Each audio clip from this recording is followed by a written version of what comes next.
manzana kwana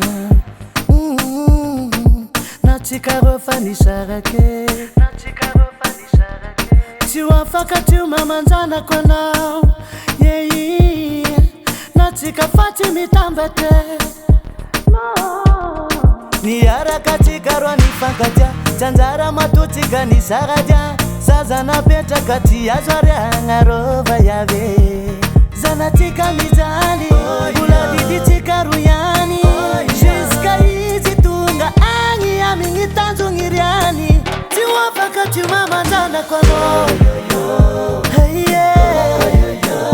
hey asa tanga natika za tokilala hey yeah aya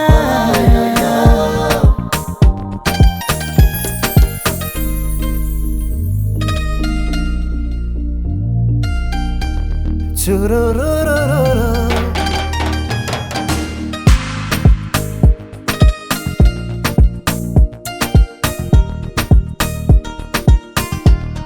tuwafaka tima manzana kwana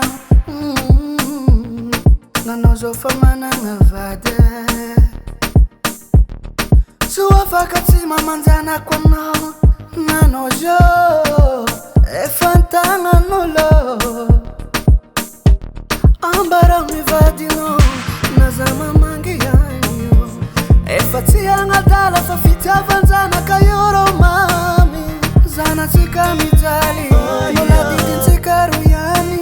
ziska hizi tunga ani ya mitanzo moriani siwafaka tima manzana kwa lao hey yeah yeah asantanga ngatika za takilala yeah yeah